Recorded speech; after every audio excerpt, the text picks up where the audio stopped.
Hello students. हम पिछले lecture में कविता जो पढ़ रहे थे वो था मंदिर का देव।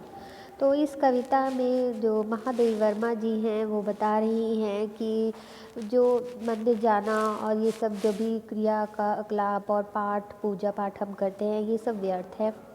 असली पूजा और असली ब्रह्म तो शरीर के अंदर ही है और यही जो है एक तरीके से जीवन रूपी जो दीप है यही प्रज्वलित करना पर्याप्त है।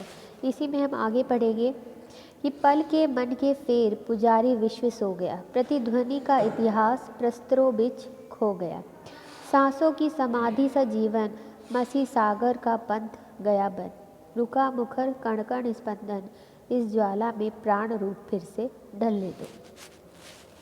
अब इसमें जो कवित्री हैं वो बता रही हैं कि व्यक्ति बाह्य आडंबर करते करते मर जाता है, किंतु उस परमात्मा के दर्शन की उसे एक झलक भी नहीं मिल पाती है। और उसके लिए जैसा कि उन्होंने पहले से बता रही हैं कि जो पूजा पाठ है कर्म कांड है सब व्यर्थ हैं। कह रही है कि प्राणों को जलाना ही पड़ता है। इसी का वर्णन महादेवी ने प्रस्तुत काव्यांश में किया है। महादेवी वर्मा संपूर्ण संसार को एक पुजारी के रूप में देखती ही कहती हैं कि जिस प्रकार पुजारी माला के मनकों का जाप करके अपनी पूजा को समाप्त करके विश्राम करता है, उसी प्रकार यह विश्व भी क्षणों और पलों रूपी दानों की गणना करता हुआ अंत में मृत्यु रूपी चिर निद्रा में सो गया है। अब कह रही हैं कि जैसे पहली लाइन में पल के मन के फेर पुजारी विश्व सो गए, इसी लाइन को इन्होंने यहाँ पर कहा है कि जिस तरह से पुजारी जो है अपनी पूजा समाप्त करके सो जाता है, उसी प्रकार विश्व भी जो है अपनी जो समय है उसकी गणना करके इस चिर निद्रा में सो जाता है। कह रही है कि प्रतिध्वनि का इतिहास प्रस्तों बिच खो गया। ये अब उसके आरती गीतों अथवा घंटे घड़ियाल की आज प्रतिध्वनि बनकर उन्हें सुनाई नहीं देती है, वो कहीं खो गई है, वह पत्थरों के बीच खोकर इतिहास बन चुकी है।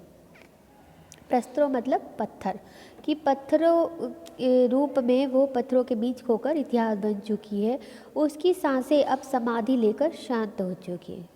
सांसों की समाधि सा जीवन कि उसकी सांसें अब समाधि लेकर शांत हो चुकी हैं और संपूर्ण जीवन संसार रूपी सागर के अज्ञान अंधकार का राही बनकर अदृश्य हो गया है। मसी सागर का पंथ गया बन।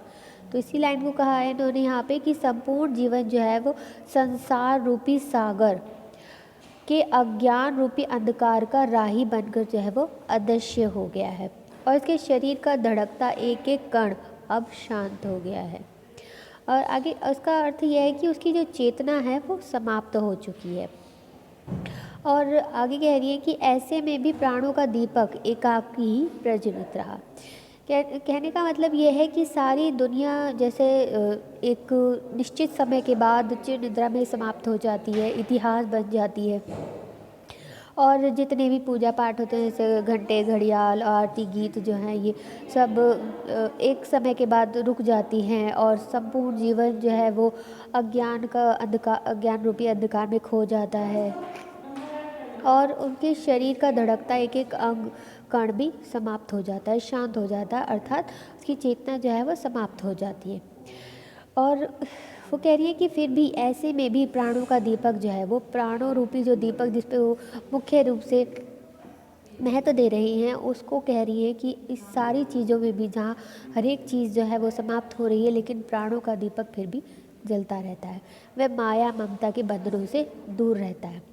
कह रही है कि संध्या के समय भक्तों के द्वारा पूजा अर्चना आरती वंदन के लिए बनाए गए विविध वाद्य यंत्र तब भक्तिपूर्ण गीतों के स्वर मंदिर के द्वारों में, जैसे मंदिर जब बहुत टाइम हो जाता है तो एक तरह से कहना चाहिए कि इतिहास में खो जाता है, तो उसी जब मंदिर ही खो जाता है तो उसके अंदर जो भी कार्य हो रहा है, जो भी पूजा पाठ हो रहा है वो भी इतिहास बन जाता है। तो कवित्री बताना क्या चाहती है कि अब तक जीवन मंदिर में सांसारिकता के जो भाव व्यक्त हो रहे थे अर्थात गुंजित हो रहे थे वे अंततः सभी लुप्त हो गए, लेकिन उसके बाद भी मेरे इस जीवन की दशा श्वासों की समाधि के समान अंधकार में हो गई है और मेरी साधना पंक्ति अनेक बाधाओं एवं कष्टों से परिपूर्ण हो गई है। सब और कालिमा और अंधकार का सागर सा भर गया है। मेरे जीवन रूपी मंदिर के कण कण में जो चेतना व्याप्त थी वह समाप्त होती जा रही है। इसलिए वो परमात्मा से विनती कर रहे हैं कि ऐसा यत्न करो कि इस विरह ज्वाला के मधुर आलोक में मेरे प्राणों में फिर से जीवन शक्ति का संचार हो और मैं निरंतर तुम्हें पाने के लिए इसी प्रकार विरह में जलती रहूं। तो लास्ट लाइन, इस ज्वाला में प्राण रूप फिर से ढलने दो। इस पैराग्राफ में इन्होंने निर्वाशा के भाव व्यक्त किए हैं। कहती है कि सारी चीज़ें जो है वो इतिहास बन जाती हैं, सब चीज़ें जो है वो कष्ट और बाधाओं से अंधकारपूर्ण हो जाती हैं। तो इसीलिए वो परमात्मा से प्रार्थना कर रही है कि फिर भी इन सब चीज़ों के बावजूद भी ऐसा कुछ यत्न करो कि मेरे जो जीवन शक्ति का फिर से संचार हो और मैं तुम्हें निरंतर पाने के लिए इसी प्रकार विरह में चलती रहूं। तो यहाँ पर भाषा जो है वो शुद्ध परिष्कृत खड़ी बोली है, अलंकार जो है वो रूपक है और साथ में पुनरुक्ति प्रकाश। आगे देखते हैं। झझा है दिग्भ्रांत रात की मूर्छा गहरी, आज पुजारी बने ज्योति का यह लघु प्रहरी। जब तक लौटे दिन की हलचल तब तक यह जागेगा प्रतिपल, रेखाओं में भर आभा जल दूत सांझ का यह प्रभाती तक चलने दो। यहाँ पर महादेवी जी अपने अज्ञात प्रियतम को संबोधित करती हुई कहती है कि हे प्रियतम, इस समय भयंकर आंधी, झंझा मतलब आंधी, अपने पूर्ण वेग से प्रवाहित हो रही है, जिस कारण दिशाओं की स्थिति का सामान्य ज्ञान भी समाप्त हो गया है। दिग्भ्रांत रात की मूर्छा गहरी, दिग्भ्रांत मतलब कि जो भी दिशाओं का ज्ञान है वो समाप्त हो गया है, पता नहीं चल रहा है आंधी में। और कह रही है कि इसी प्रकार रात के गंभीर अंधकार में भी एक विशेष बेहोशी अर्थात निर्जीवता सी समाई हुई है। तो रात की मूर्छा गहरी कि रात में भी एक विशेष प्रकार की मूर्छा या निर्जीवता जो है वह समाई हुई है। तो इसीलिए वो अपने प्रियतम रूपी परमात्मा जो है उससे कह रही है कि ऐसे भीषण अनर्थकारी समय में ज्योति को लघु रूप में धारण करने वाला यह जीवन दीप उस प्रकाश पुंज का पुजारी बन जाए, जिसके